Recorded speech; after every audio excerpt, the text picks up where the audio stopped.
Hi, so this is the Pearson Edexcel November 2018 GCSE Maths paper, Foundation Tier, and this is paper 3. So we can use a calculator for this one. Question 1. Write a number in each box to make the calculation correct. So we've got 56.3 plus something equals 100. Or we can think of it in reverse. So we can say 100 minus 56.3 must be whatever's missing here. Okay, so 100 minus 56.3, 43.7.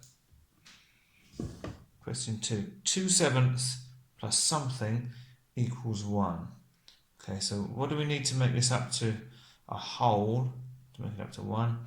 Well, if we've already got 2/7, well, we need 3, 4, 5, 6, 7, so 5 more, if you can see that. In fact, let's do it a better way. Let's say 7 minus 2, because we've already got 2, leaves us with 5. So 2/7 plus 5/7 is going to give us 1. Right, question 2. Write 3% as a fraction. Well, if you want to turn a percent into a fraction, well, it's just going to be 3 divided by 100. And then all we need to do is to check that we can't simplify this. And yeah, we can't. There's no number that goes into 3 and 100, so we'll leave it like that. Okay. Question 3. Find, and this is the square root sign, the square root of 1.44. Again, we can use a calculator, so let's just do that. Square root 1.44 gives us 1.2. Some of you might have thought 1.44 looks a bit like 144. And that's 12 times 12, so you might be able to work it out that way without a calculator, but otherwise there's nothing wrong, just put it in the calculator and you get the answer. Okay, question 4. Work out 1/8 of 720. So when we've got of, we just mean 1 divided by 8 times 720, because we can do this on the calculator. Divided by 8. Which is the same as 720 divided by 8, and gives us 90.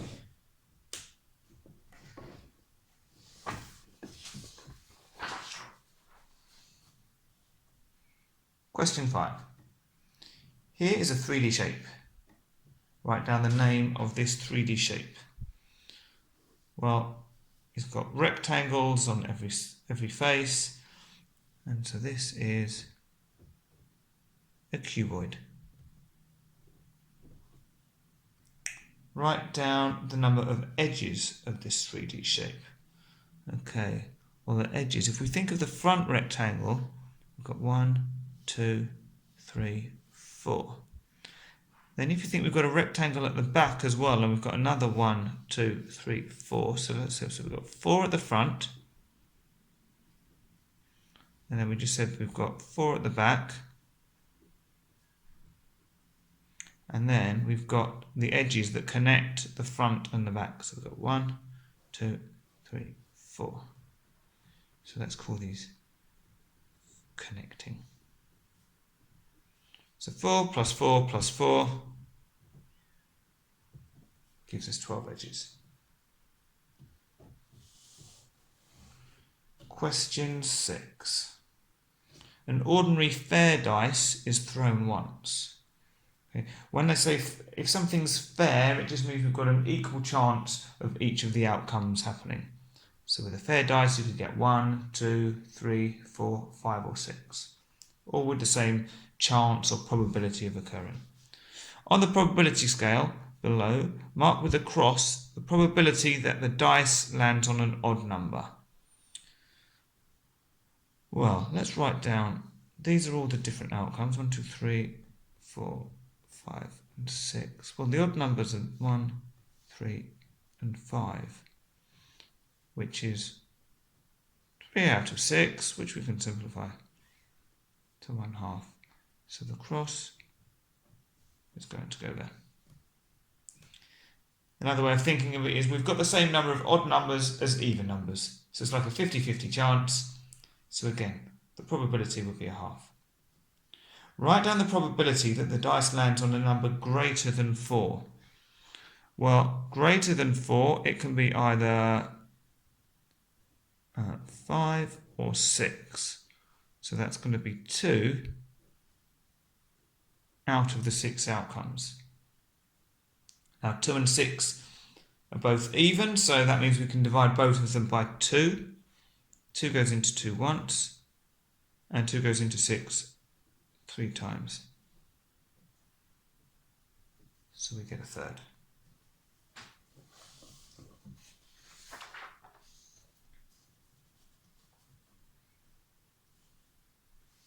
Question 7. Sean is 1.88 metres tall. David is 6 centimetres taller than Sean. How tall is David? You can work with decimals, or we can convert this into centimetres. And we've got 100 centimetres in 1 metre.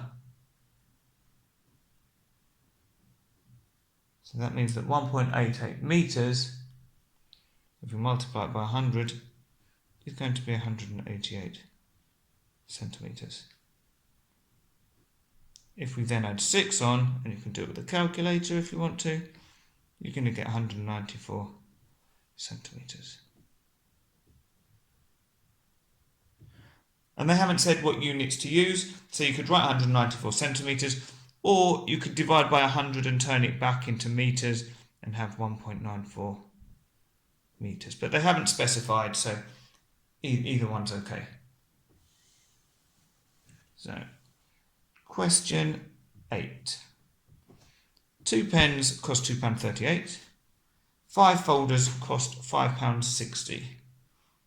Ben wants to buy 20 pens and 20 folders. He only has £50. Does Ben have enough money to buy 20 pens and 20 folders? Okay, well, let's start with pens. We know that 2 of them cost £2.38. So let's do it the easy way. If 2 cost £2.38, then 1 is going to be £2.38 divided by 2, which gives us £1.19. So if they're £1.19 each, so 20 is going to be just 20 times £1.19.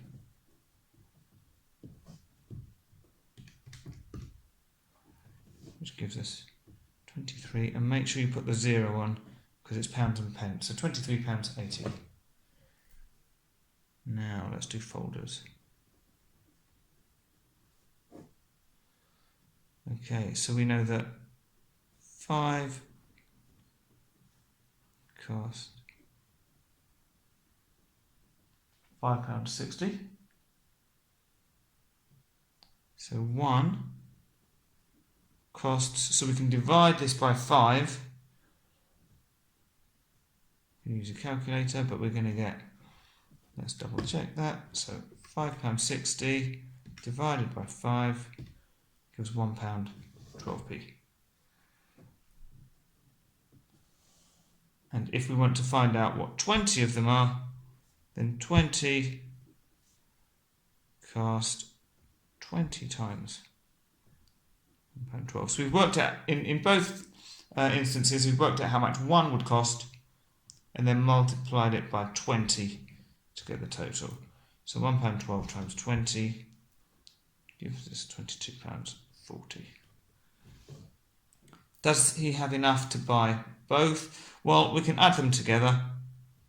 So we can say £23.80 plus £22.40 and that's going to give us £46.20. Again, you can use your calculator, and that's less than £50. So does he have enough? Yes.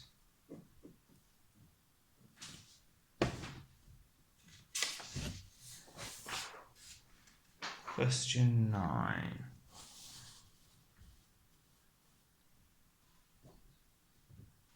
Question 9.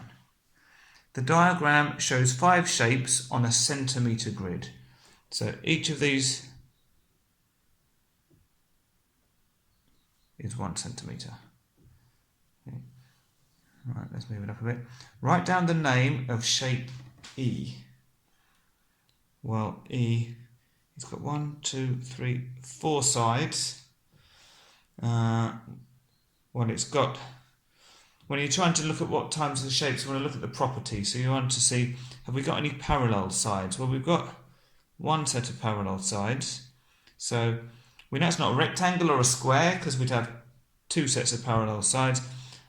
This is in fact a trapezium because it's only got 1 pair of parallel sides and it's a 4-sided shape. So trapezium. 2 of the shapes are congruent. Write down the letters of these 2 shapes. Well, you need to know what congruent means, and this means that they have exactly the same dimensions. Okay, so the lengths of the sides are the same, the angles are the same, everything about the shape is the same, but it can be rotated. Okay, so let's start with A. Is there any shape that's the same dimensions as A? Well, A is a 4-sided shape. The only other 4-sided shape is E, and we can see that E is much longer than A. So it can't be A, but also it can't be E either. So we've got D, B and C left. Well, D is a right angle triangle, C is a right angle triangle, B isn't. So it looks like it can't be B, and let's just double check. D is 1, 2, 3, 4 squares up this way, and 1, 2, 3, 4 this way, and C is 1, 2, 3, 4, 1, 2, 3, 4. So it must be C and D.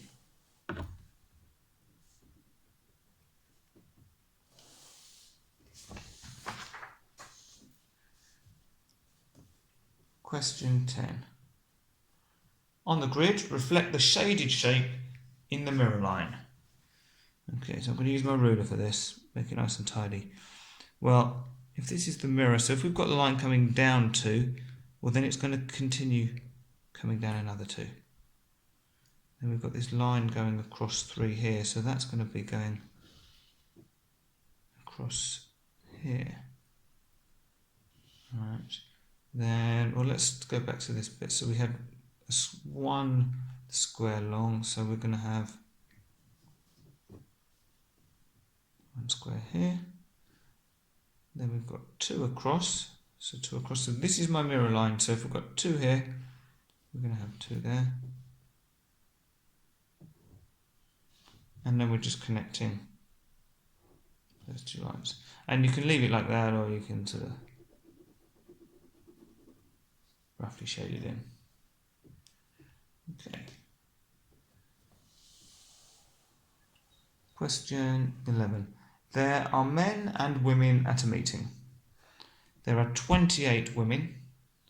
30% of the people at the meeting are men. Work out the total number of people at the meeting. Well, if 30% are men, then 100 minus 30, 70% must be women.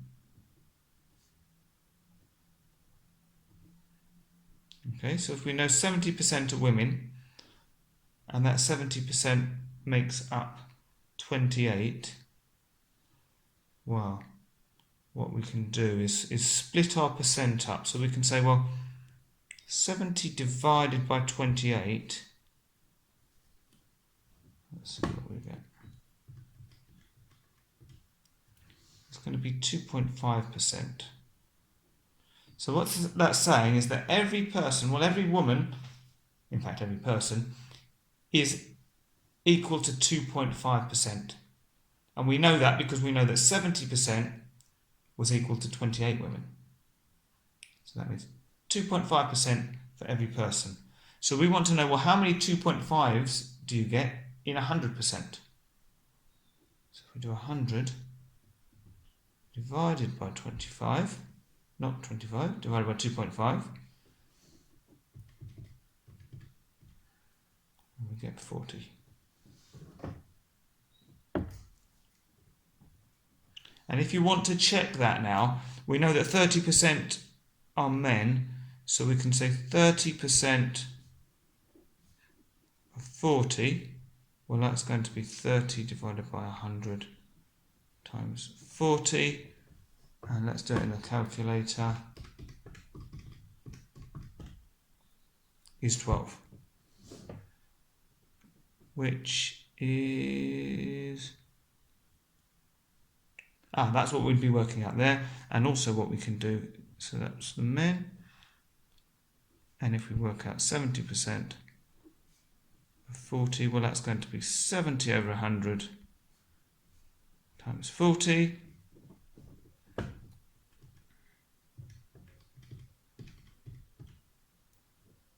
which gives us 28 women, which is what they told us at the beginning. So we've checked it by going back, and also we can see that 12 plus 28 gives us 40.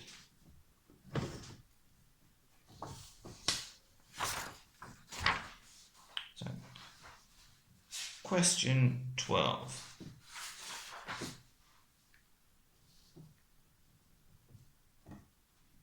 Question 12. Joan asked each of 60 people to name their favourite vegetable. Here are her results. Draw an accurate pie chart for her results. Okay, so we are going to need a protractor. And what you'll see is they've actually given us a pie chart here. So what I'll do, because we haven't got this all on the sheet, I'm just going to quickly do peas, 24, carrots, 16, mushrooms, 20. Okay, so now we don't need the bit at the top. Right, so for us to draw our pie chart, we need to know how many degrees we've got. Okay, well, we know that in total in a circle, we've got 360 degrees. Okay. In terms of our vegetables, well, they've told us, and we can add them up, that we've got a total of 60. So what we can do is, if we do 360 divided by 60, that's going to tell us how many degrees there are for each individual vegetable, whether it's a pea or a carrot or whatever. So 360 divided by 60, well, you can see that it's 36 divided by 6, which gives us 6 degrees. Okay, so every individual vegetable is equal to 6 degrees. So now we want to work out how many degrees we've got for each of peas, carrots and mushrooms. So we're going to multiply these by 6. So if we do 24 times 6, 144. 16 times 6, we get 96. And 20 times 6, we get 120. And we can check these all add up to 360. Okay, so they've given us our starting point. So we can say this is like our 0 degrees, okay? That's 0. For peas, we need 144 degrees. So I need to put this bit of my protractor right in the centre, and I want the line of my protractor going right on the line that they've drawn for us. And we're starting on the outside because this is 0, so 10, 20, 30. We want to go all the way up to 144, which is right there. Okay, I've just done a little mark because I only really want it to go from the edge of the circle into the middle. Okay, so this is going to be P's. And we can write 24 in there as well. Now for carrots, we've got 96 degrees. So now I'm going to start from the line I drew for peas, and again measure round. So we're going to have 10, 20, 30, 40, 50, and we want to go around to 96, which is there.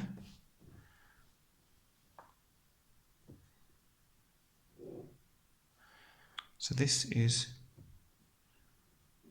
carrots. And in the exam, you'd use a pencil. I'm just doing a pen so it shows up more for you. And mushrooms, well, I don't need to measure mushrooms, but I'm going to check because it should be 120 degrees. So if I line this up, get it on my line straight there. Yeah, okay, I'm getting 119 degrees. Now, this always happens. Don't expect it to be exact to the degree. If it is, brilliant. If you're 1 or 2 degrees out, that's not a problem at all. Okay.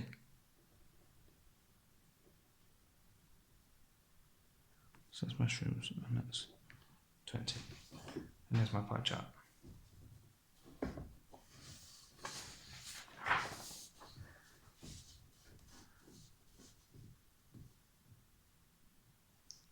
Question 13.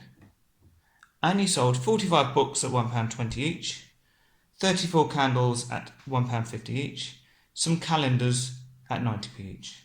She got a total of £150. Work out how many calendars Annie sold. Right, okay, well, let's start off by working out how much she got for the books and for the candles. So 45 books at £1.20 each. That's £54. And 34 candles at £1.50. You don't have to put the 0 on, but I will. It's £51. Okay. So now what we can do is say, well, we know we started with 100, or she ended up with £150.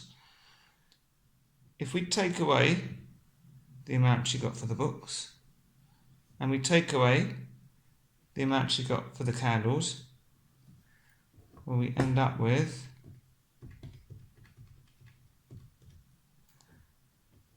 £45.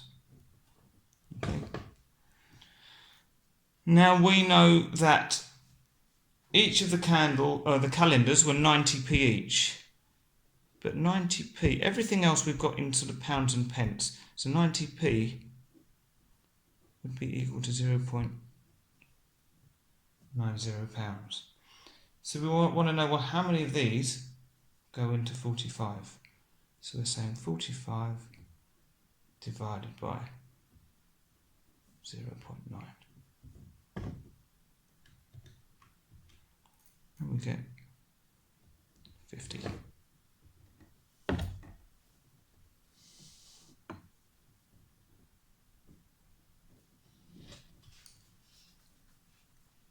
Okay, so we worked out the figures that we knew. How much money she got for the books. We worked out how much she got for the candles. And then we took that off of the total to find out how much she got for the calendars, and then worked backwards. So if we knew how much she got for the candles, which was £45, we then divided it by the price of the calendars to give us the number of calendars sold, which was that 50 there.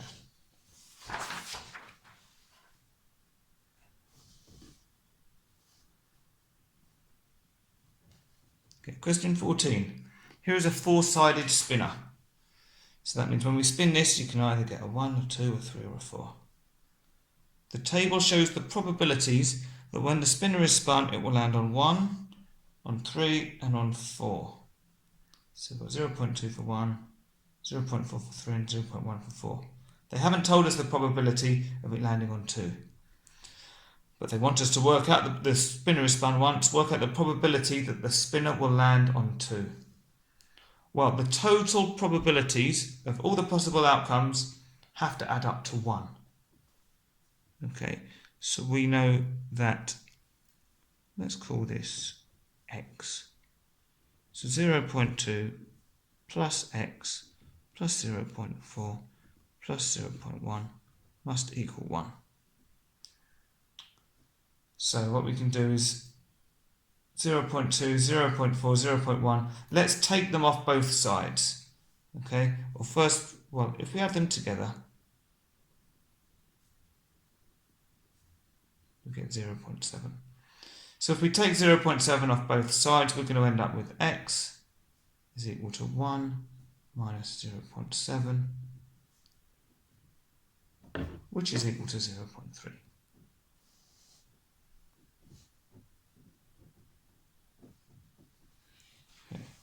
And part B, which number is the spinner least likely to land on? Well, the one it's least likely to land on is going to be the one with the smallest probability. We know this, so we can now write that one in there. So the smallest probability is 0.1, so it's going to be 4.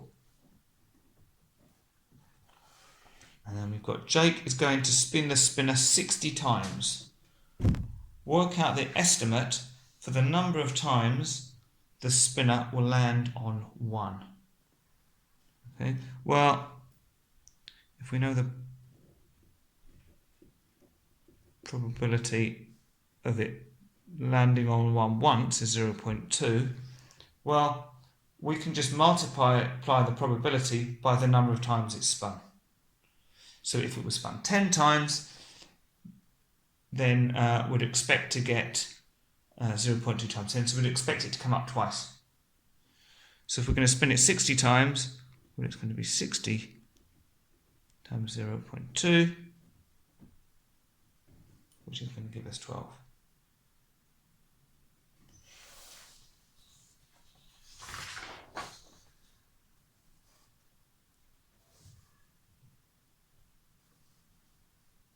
Question 15.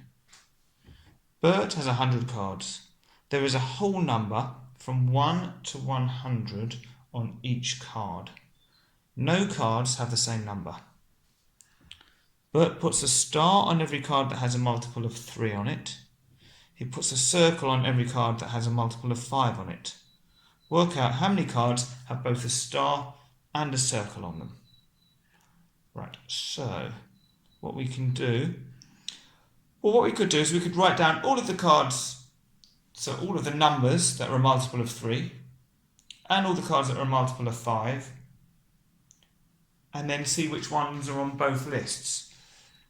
But I know that 5 is bigger, so there's going to be fewer on the list with 5s.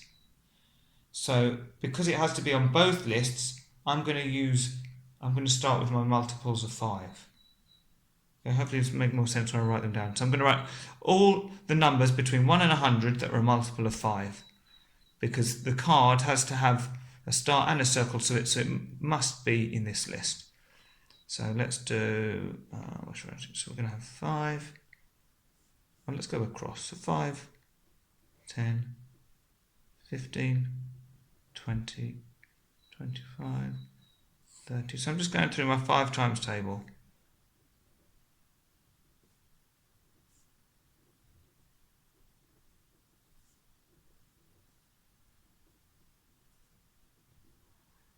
75, 80, 85, 90, 95, 100. So I know these are all of the cards with a circle on. Okay, and I want to find out which of these are also a multiple of 3. Okay, so I can go through using my knowledge of the 3 times table and mark which squares, which numbers I want. But I can also use a little trick that I know, which is that if the digits on a number, when you add them together, if they are divisible by 3, if they have 3 as a factor, well then they must be a multiple of 3. So let's do an example. So 5, I know 3 doesn't go into 5, so we can cross it off. 3s don't go into 10, because 3 3s are 9, so that won't work. I know that 3 5s are 15, but to show you what I meant before, if you add 1 and 5 together, you get 6, and 3 goes into 6. So it must be a multiple of 3. 2 and 0, just 2, that's not a factor of, or doesn't go into 3. 2 and 5 is 7, 3 doesn't go into 7. 30, well I can see, yeah, 10 times 3 is going to be 30, so that's a good one. 3 and 5 is 8, but 3 doesn't go into 8, so that's not in my 3 times table. 3s don't go into 40. If you're not sure about any of these, use your calculator. So you can literally just do 40 divided by 3. It's not a whole number, it's got decimals, so we can cross it out. 45 divided by 3. It's a nice round number, so that's good. So we're going to go through all of them. 50 is not a factor, not got 3 as a factor, or 55. 60 has, 65 hasn't, 70 hasn't, 75. So again, look, 75 divided by 3. Yeah, that works. 80 doesn't, 85 doesn't, 90 does, 95 doesn't, and 100 doesn't. Okay, so the cards that we want are going to be 15, 30, 45, 60, 75, and 90. And question 16. Write down the ratio of 450 grams to 15 grams. Give your answer in its simplest form. Well, we can start off by 450 to 15.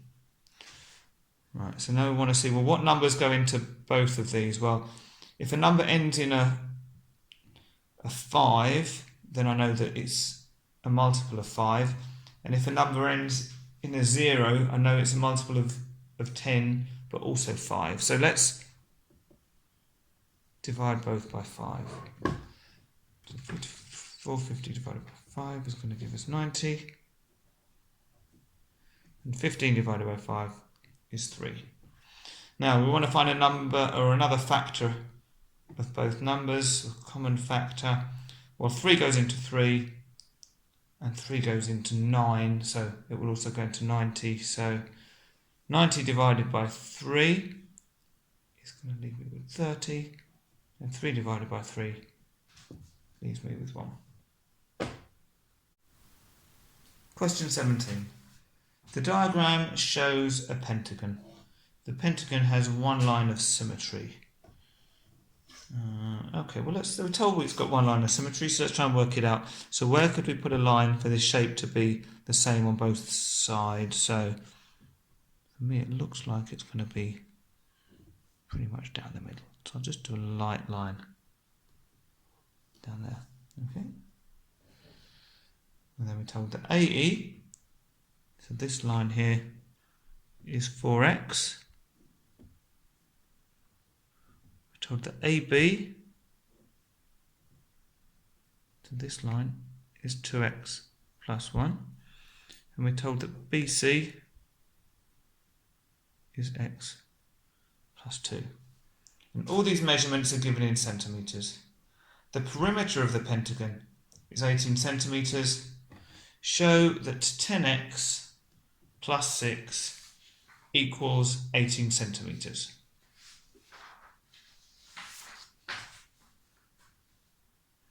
Okay, well, for the perimeter, we need to add up all of the edges. Okay, we haven't got this edge, but because we know this is a line of symmetry, this must be the same as this. So this length must also be 2x plus 1. And so C to D must be the same as B to C, so this must be x plus 2. So, as I said, for the perimeter, you just add them all together. So let's have a go. Let's start at the corner here, and I'm going to go this way around. So we've got 2x plus 1. This is my p is going to be equal to 2x plus 1 plus x plus 2 plus another x plus 2 plus 2x plus 1 coming down d to e, and then plus 4x to get us back to our starting point. Okay, so let's get all the x's together. So we've got 2x, 3, 4, 5, 6, 7, 8, 9, 10x. And we've got 1. So now I'm just looking at the numbers on their own. 1, 2, 3, 4, 5, 6. So we've got 10x plus 6. And we're told the perimeter of the pentagon is 18. So we can just put equals 18 centimetres. Okay. Right. I'm doing it all up there so you can see. Now we're told find the value of x. Okay, so what we had from the last part was 10x plus 6 equals 18. Right, we want to work out what this x is. So first of all, we're going to get rid of this 6. So let's take away 6 from both sides. So that means we're left with, when I say both sides, I mean both sides of the equal sign. So 10x plus 6 minus 6 leaves us with just 10x. And 18 minus 6 leaves us with 12. Now, we've got 10x at the moment, so if we want x by itself, we need to divide by 10. So 10x divided by 10 is just x, and that's going to be 12. We can write it over 12 over 10, which you can work out yourselves or use a calculator to tell you that that is going to be 1.2. Is that going to be centimetres? No,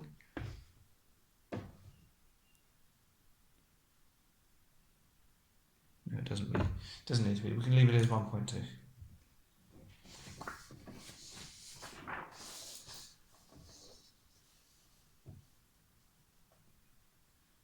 Question 18.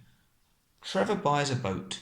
The cost of the boat is £14,200 plus VAT at 20%. Trevor pays a deposit of £5,000. He pays the rest of the cost in 10 equal payments. Work out the amount of each of the 10 payments. Well, first of all, we want to work out what the total cost is. Okay, so two ways of doing it. We can work out what 20% of 14,200 is and then add it on, or we can do it all in one go. I'll do it the longer way first. So 20% of 14,200 is going to be 20 divided by 100 times 14,200 is 2,840. And that's the VAT. If we then add that on, we're going to get 14,200 plus 2,840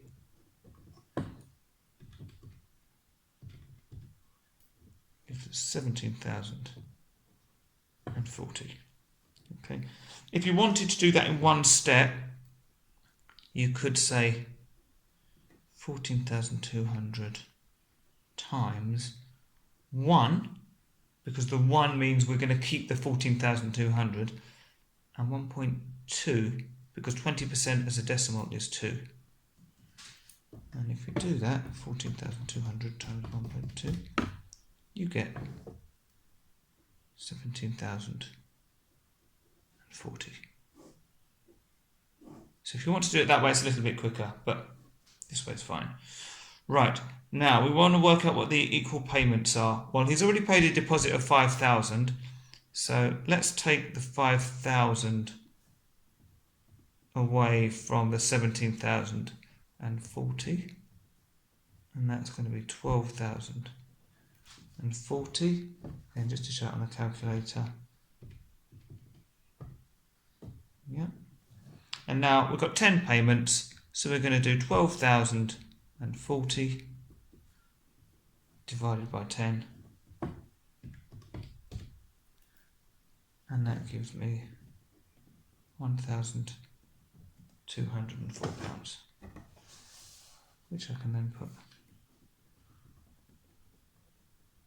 down here.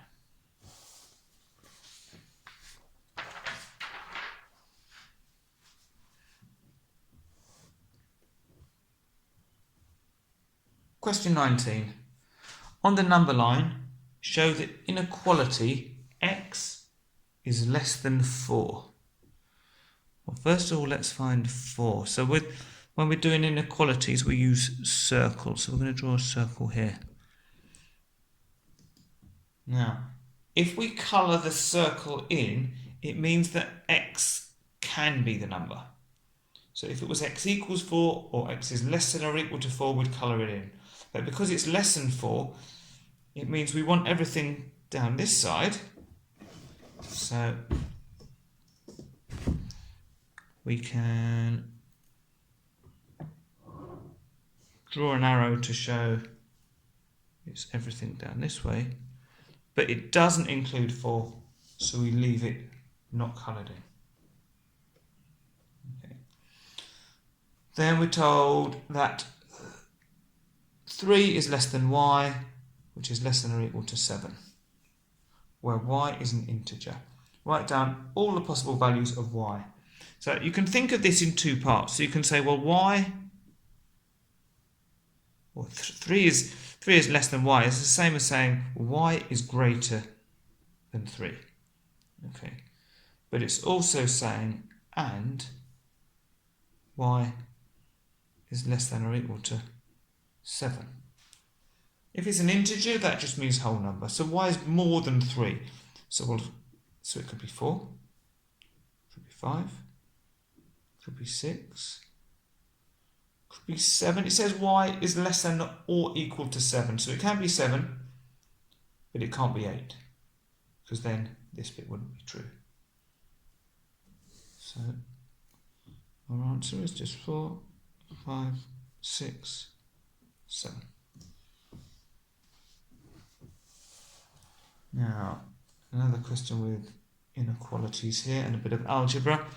Solve 3x plus 5 is greater than or equal to x plus 17. Right, so what you do with this, I'm going to write it out again.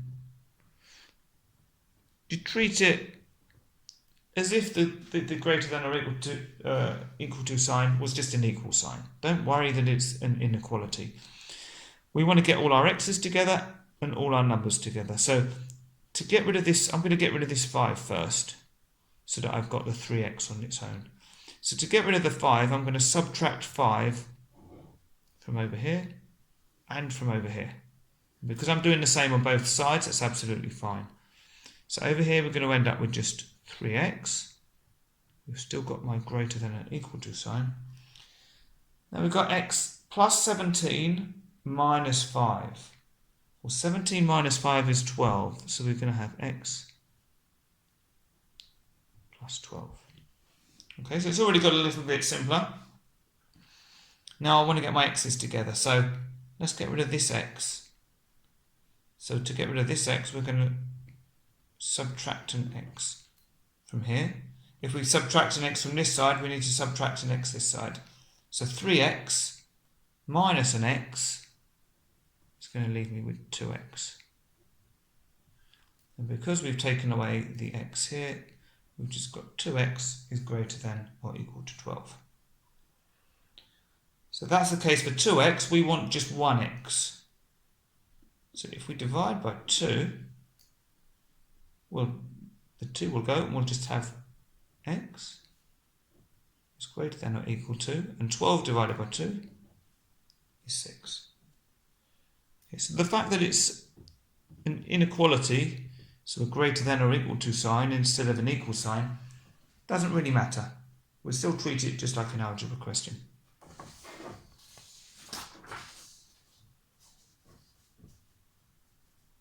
So, question 20. Write 7,357 correct to 3 significant figures. Right, so when we're doing significant figures, that means that's the number of non-zero numbers we want. So we want the first one, the second one, the third one. But we can't just get rid of the 7 or turn it to 0. We need to round. So we want these 3 numbers. So we look at the 7. Is the 7 5 or more? Yes, it is. So we're going to round up the 5. So it's going to become 7, 3. Instead of 5, it's going to be a 6. And the 7 becomes a 0. So in this case, it's rounding to the nearest 10. Okay. So the first 3 numbers are non-zero, but we haven't just got rid of the last digit because then it would just be 736, which is not the same. But so 7,357 correct to 3 significant figures is 7,360. Okay, work out the square root of 17 plus 4 squared, all divided by 7.3 squared. Write down all the figures on your calculator to display. So we're going to need the square root, and I'm going to open my brackets because I want the 17 plus the 4 squared. I want the square root of that. Now I just want the square root of all of that. So I could have put all of that in brackets. What I'm going to do is I'm going to press equals. So that's worked out the top, the numerator. Now I'm going to divide all of that by 7.3, and the 7.3 is squared. And that gives me 0.1077981356. Question 21. Last year, Jo paid £245 for her car insurance. This year, she has to pay £883 for her car insurance. Work out the percentage increase in the cost of her car insurance. So we start with the increased amount and we divide it by the starting amount. Okay, and then we're going to multiply it by 100 to turn it into a percent. So 883 divided by 245 and then multiply by 100 is going to be 360, I'll do it to one decimal place, 0.4%. Okay, but it says the percentage increase in the cost of her car insurance. So if you think, if it was 245 and it stayed at 245, if you worked all of that out, then you'd get 100%. That wouldn't be a 100% increase, that would be a 0% increase. So what we need to do is we then need to take off 100% to find out just the increase bit. So this is a bit of an aside. So 360.4 minus 100 is going to give us 260.4%.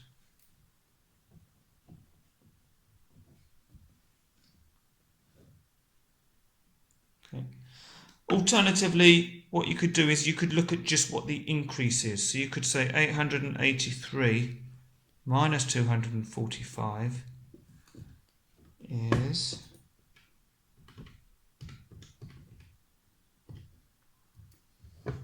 638. And then if you do 638 divided by 245 and multiply it by 100,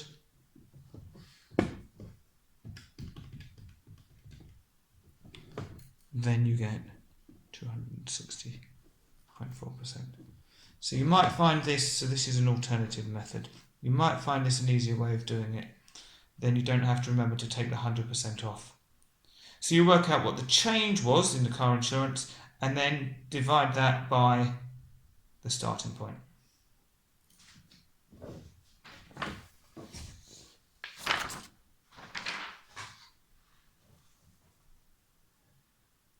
Question 22. Complete this table of values for y equals x squared plus x minus 4.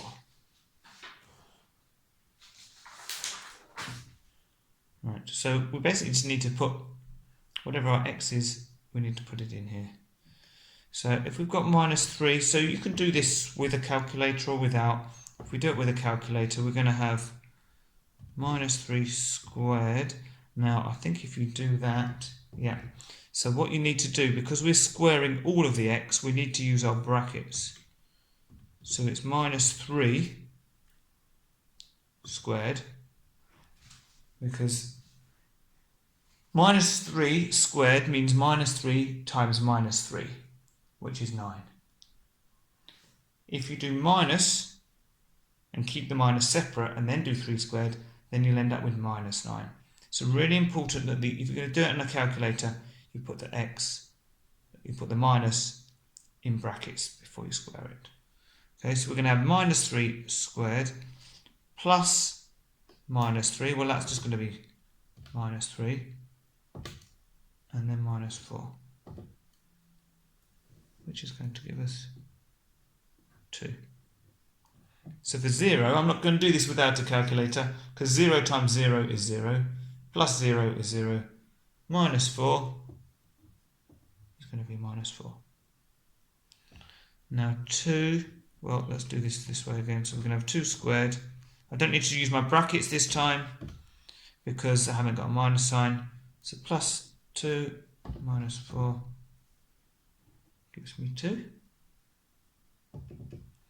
And then 3 squared plus 3 minus 4 gives me 8.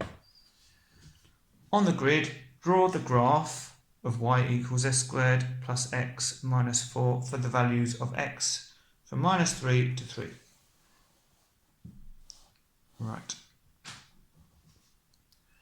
Well, so for the first point we had x was minus 3 and y was 2. So minus 3. Right. So we've got up to 5, we've actually got 10 boxes. So that means that each of these will be about 1. So we're going to have 2 little boxes for each whole number. So minus 3, 2 is going to be here. Then we've got minus 2, so minus 2, minus 2, so we're going to go 1, 2, 3, 4. Then we've got minus 1, minus 4, so here's minus 1, because we always do the x first, so minus 1, minus 4, well that's going to be 1, 2, 3, 4. Then we've got 0 and minus 4, which is there. 1 and minus 2, so 1 and minus 2. Well, we know that this was the y coordinate was minus 2, so it should be the same, but we'll check. 1, 2, yeah. Then we've got 2, 2, so 2 and positive 2 up here. And then we've got 3 and positive 8. Well, let's start at 5, 6, 7, 8. Right. Draw the graph. So to draw the graph, we're going to need to kind of connect these up, and you need to do it with a sort of, you don't want to just do it with a straight line, you want to try and make it a bit of a curve. So let's see the best way to do this. And you can turn your page round. Obviously do it with a pencil first. Then it doesn't matter if you're if it's not quite going through your points, you can rub it out. And then we need this to come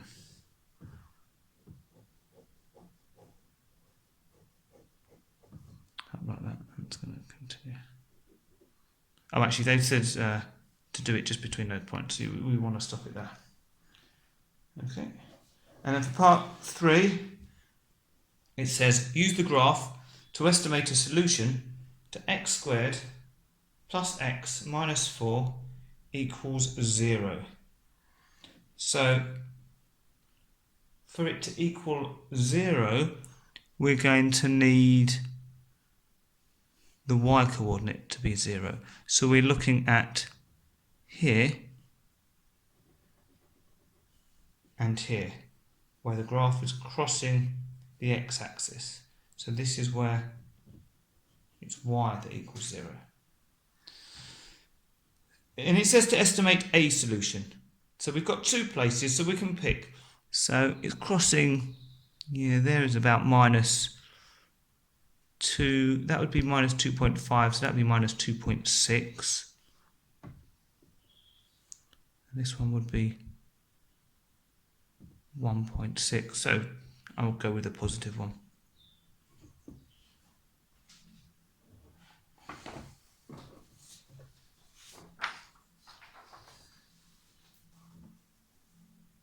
Question 23. Fran asks each of 40 students how many books they bought last year. The chart below shows information about the number of books by each of the 40 students. So we've got, so we can see that's about 11.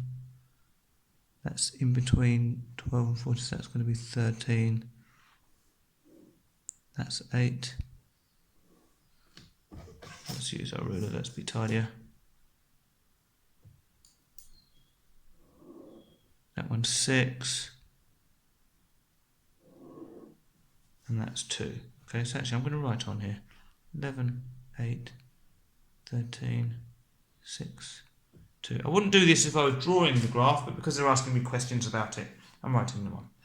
So work out the percentage of these students who bought 20 or more books. So the 20 or more is going to be these 2. And how many students were there altogether? Well, there was 11 plus 8, which is 19, plus 13 is 32, plus 6 is 38, plus 2 is 40. So 2 of the students out of a total of 40 students bought 20 or more books. And we can 2 over 40. They want it as a percent. So what we can do is we can do 2 divided by 40 times 100.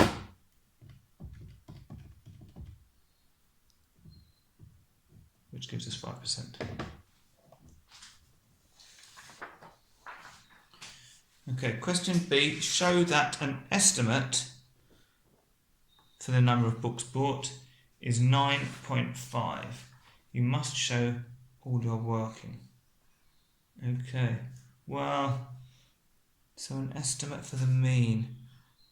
Well, I've got my graph back here so we can use it. What we're going to do, the reason to work out the mean, we're going to need to multiply the number of students in each bar by the number of books for each category. Okay, but for 0 to 4, we don't know whether all of these students bought 0 books, or they all bought 4 books, or they bought somewhere in the middle. So what we're going to have to do is we're going to have to use midpoints. So this is the estimating bit. It doesn't mean you've got to round numbers or anything. It means we're saying, well, I don't know where it came, so I'm going to assume that people who are in the 0 to 4 category, actually, they bought somewhere in the middle, so they bought 2 books. So in the 5 to 9 category, well, halfway between 5 and 9 is 7. So you can do 5 plus 9 divided by 2. So halfway between 10 and 14 is 12. Halfway between 15 and 19 is 17. And halfway between 20 and 24 is 22. Okay, so that means for our mean, we end up with, so we're going to do our number of students times the midpoint. So we're going to have 11 times 2. And then we're going to add 8 times 7.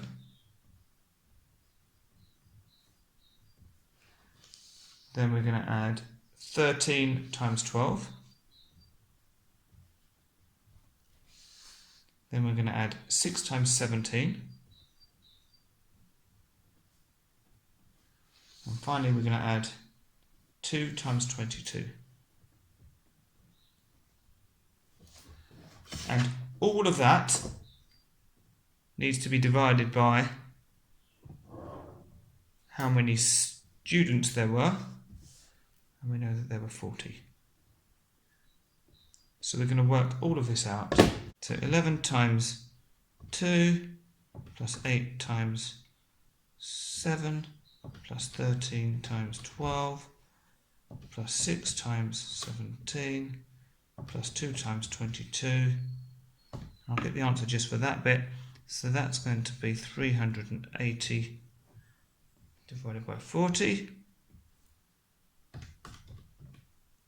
which gives us 9.5, which is what they want.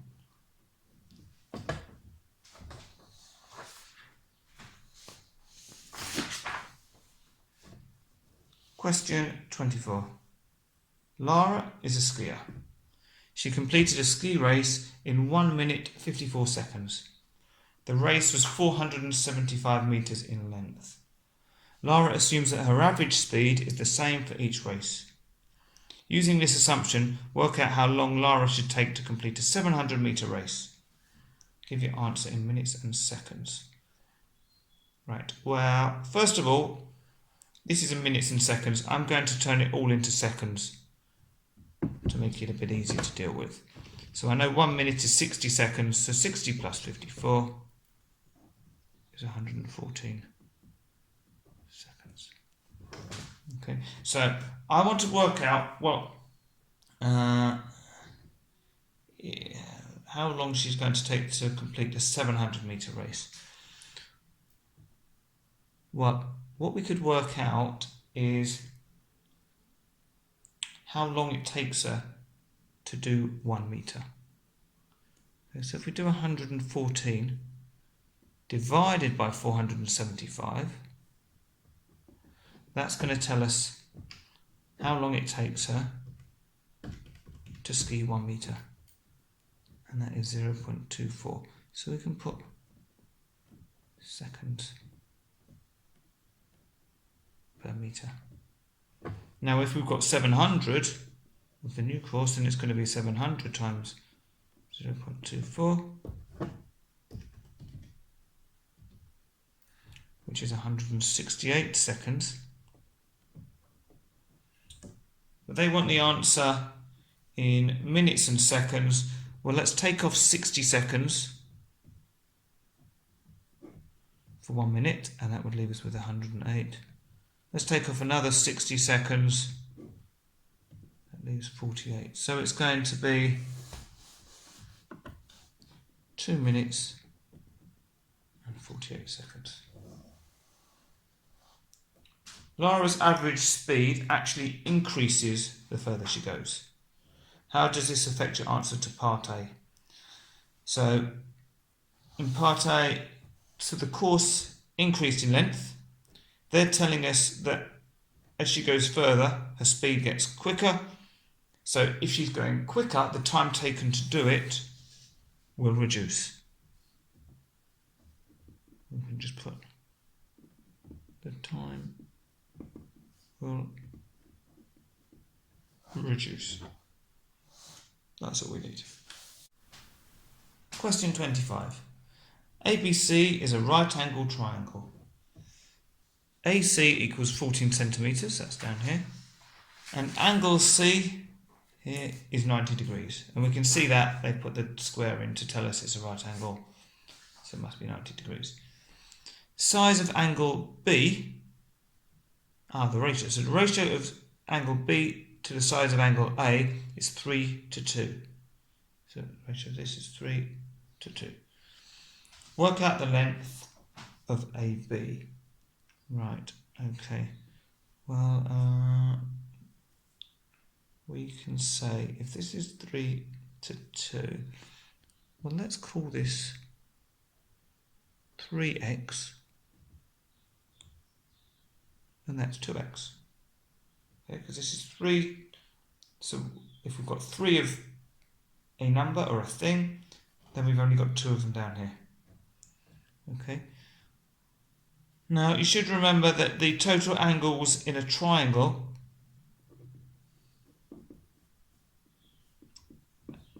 add up to 180. Okay. Now, we've already got 90 degrees for this angle, so that means that these two angles, so 3x plus 2x, must be 180 minus 90. Okay. 3x plus 2x is 5x. So 5x is equal to 90. 180 minus 90 is 90. So that means that x, so to get x on its own, we're going to divide by 5 on both sides. So 90 divided by 5 gives us 18.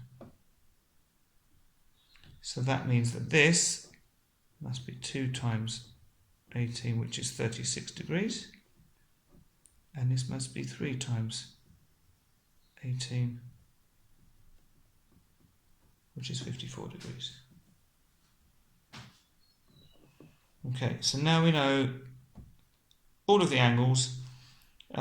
We want to work out the length of AB. Right, well, so this is looking like a trigonometry question. So let's label our side. So the diagonal, the longest side, is our hypotenuse. Okay, and then you might remember SOHCAHTOA, where we've got sine of the angle is opposite over hypotenuse, cos of the angle is adjacent over hypotenuse, and tan of the angle is the opposite over the adjacent. Well, it depends which angle we're talking about. I'm going to go with this one, so I'm going to make this the angle we're interested in. So if we're interested in this angle, the opposite is going to be over here, and the tangent, the adjacent is going to be this one. Okay, and we need it to be this because these are the two lengths we're interested in. The 14 centimeters, because we know it, and AB, because that's what we're trying to work out. So we want something that uses this angle and involves these two sides. So this angle, so we've got something that's got the adjacent and the hypotenuse. Well, that's going to be here. Okay, so we need to use the cos of the angle, and the angle is 36, is equal to the adjacent, which is 14, divided by the hypotenuse, which they're calling AB. So we can just call it AB. Right. Now, to work out AB, we sort of need to, we're going to move AB over here. So we're going to multiply both sides by AB. So we're going to have AB times cos of 36 is equal to 14, because the AB, we've got rid of the AB, we've moved it over here, or you think we've multiplied it, so we've cancelled it there. We want to get AB on its own, so we're going to do AB, we're going to divide by the cos 36 now.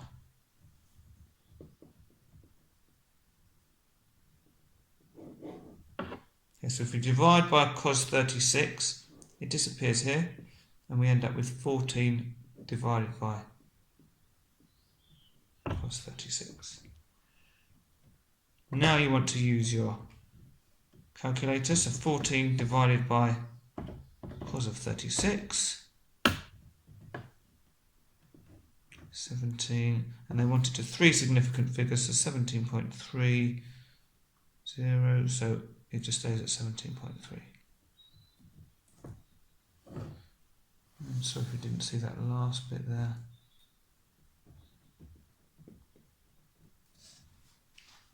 Okay, so first of all we worked out what the angles were by using the ratio rule.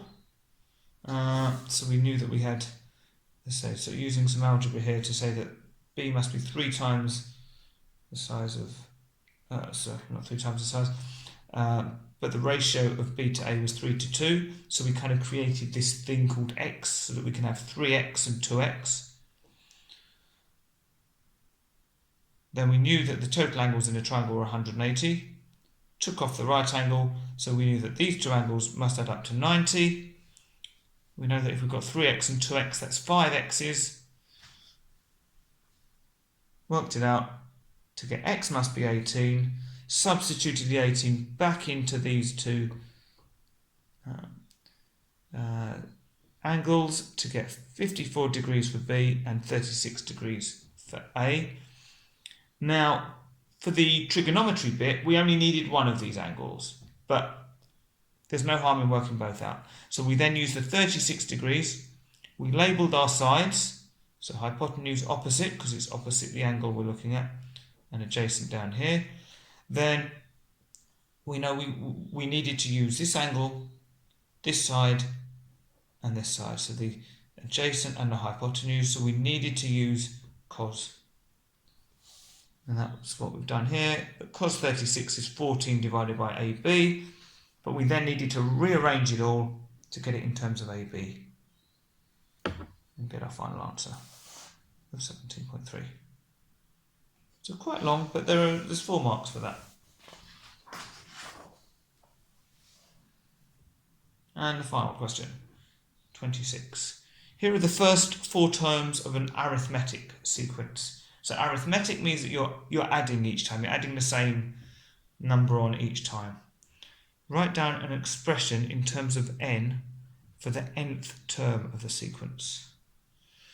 Right, well it's always good to kind of, so this is my, I'm going to write, this is my first term, this is my second, third, fourth, and it's always good to kind of see what you're adding on each time. So we're adding on 6 here, 6 here, so each time we're adding on 6. Okay, now I'm looking for a sort of relationship between the term and the value. Okay, so here, second term,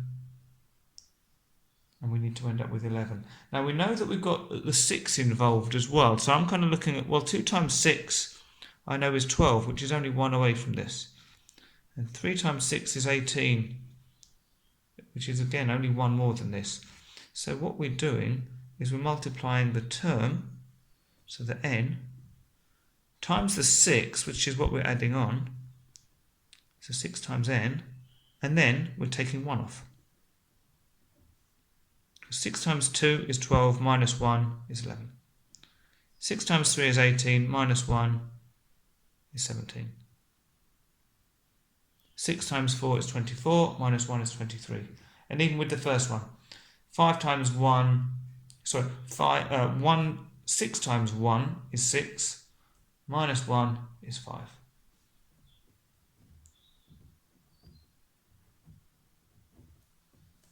Okay, so I hope you did well with this paper again.